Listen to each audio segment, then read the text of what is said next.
texto de Laurinha Escobar, sua escritora, tem 2 livrinhos publicados pela Livraria Cultura e pela Amazon, sua escritora espiritualista, entre outros. Vamos dar sequência aqui ao livro de Josué. Josué, pois tendo Israel se houveram como ferido diante deles e fugiram pelo caminho do deserto, pelo que todo o povo que estava na cidade foi convocado para perseguir, e perseguiram Josué e foram afastados da cidade. Nenhum só homem ficou em Ai, nem em Betel, nem que saísse após os israelitas. Deixaram a cidade aberta e perseguiram a Israel.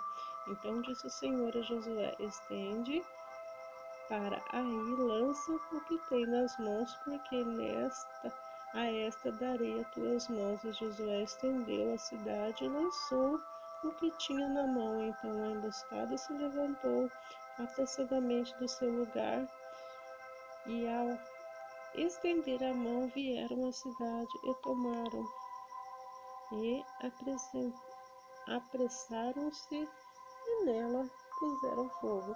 Viram seus homens de Ai para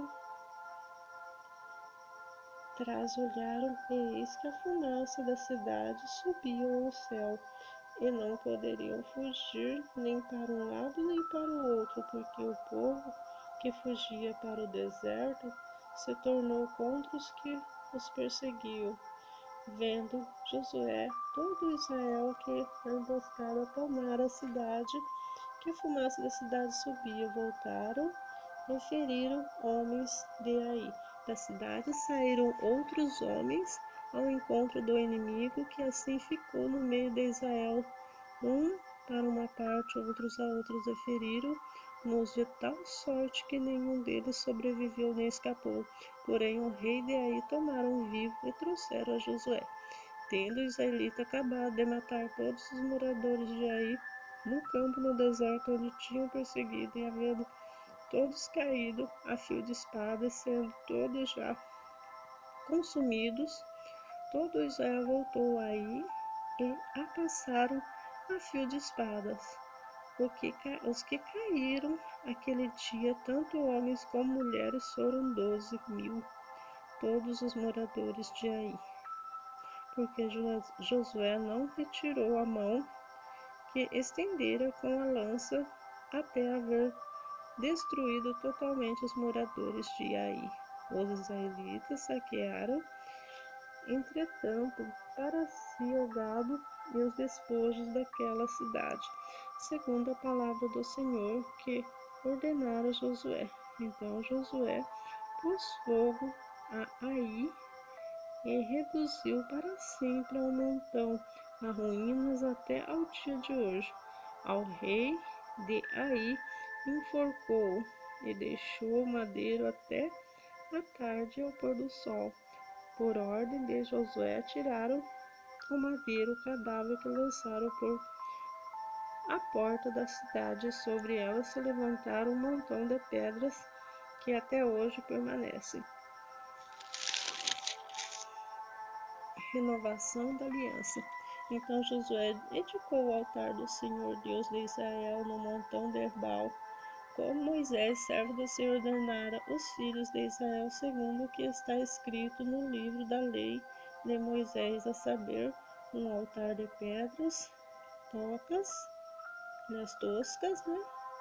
sobre a qual não manejar instrumento de ferro. Sobre ele oferecer holocausto ao Senhor e apresentar oferta pacífica. Escreveu ali em pedras uma cópia da lei de Moisés, que havia escrito diante dos filhos de Israel. Todo Israel, com seus anciões e príncipes, seus juízes, estavam de um e de outro lado da arca perante os levitas sacerdotes, que levavam a arca da aliança ao Senhor, tanto ao estrangeiro como os naturais, metade deles em frente do monte de Gerizim, e outra metade em frente ao monte de Ebal, como Moisés, servo do Senhor, outrora ordenava que fosse abençoado o povo de Israel. Depois leu todas as palavras da lei, a bênção a maldição segundo tudo o que está escrito no livro da lei. Palavra nenhuma houve de todo o mundo que Moisés condenara, que Josué não lesse para toda a congregação de Israel, e para as mulheres e os meninos e os estrangeiros que achavam no meio deles.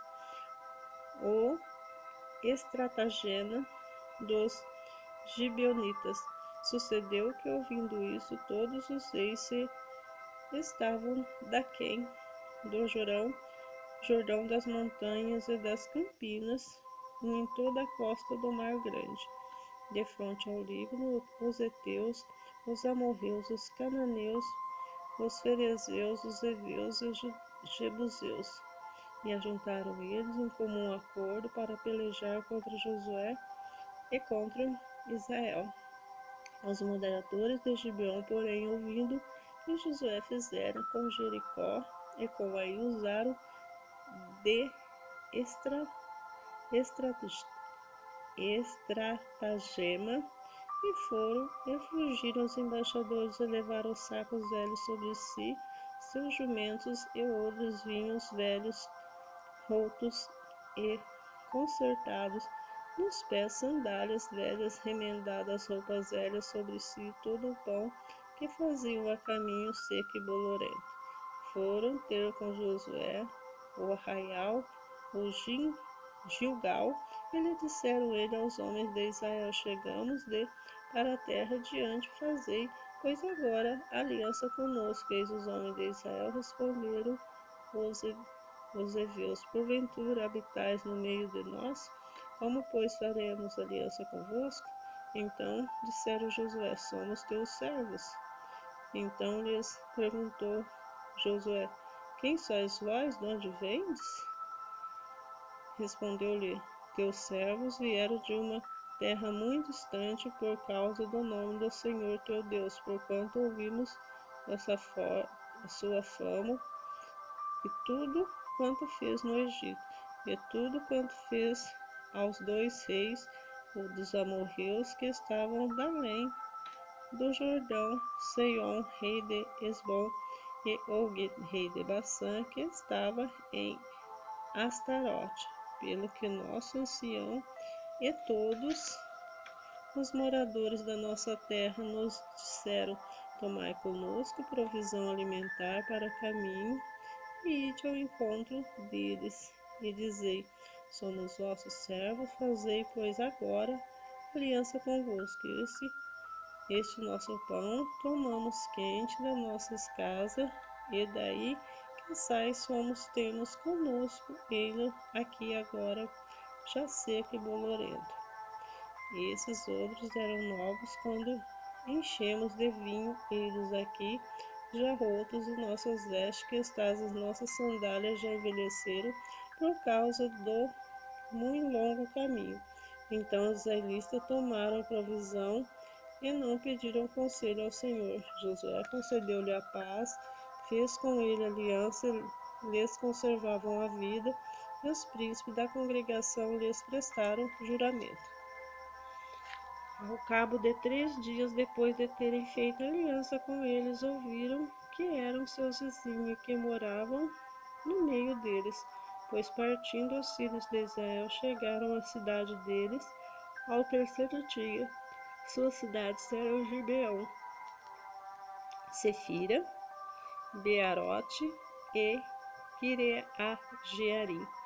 Os filhos de Israel não feriram, porquanto os príncipes da congregação lhes juraram pelo Senhor, Deus de Israel, que toda a congregação murmurou contra os príncipes. Então todos os príncipes disseram: toda a congregação, nós lhes juramos pelo Senhor Deus de Israel, por isso não podemos tocar-lhes. Isto, porém, lhes faremos: conservar-lhes a vida, para que não haja grande ira sobre nós, por causa do juramento que já lhes fizemos. Diz-lhe, pois, os príncipes: vivam, e se tornamos rachadores de lenha e trituradores de água para toda a congregação, como o príncipe lhes havia dito. Chamou os Josué e disse-lhes: Por que nos enganaste, dizendo: Habitamos muito longe de vós, sendo que vive em nosso meio? Agora, pois, sois malditos dentre vós, nunca deixará de haver escravos e rachadores de lenha e tiradores de água para a casa do meu Deus. Então responderam Josué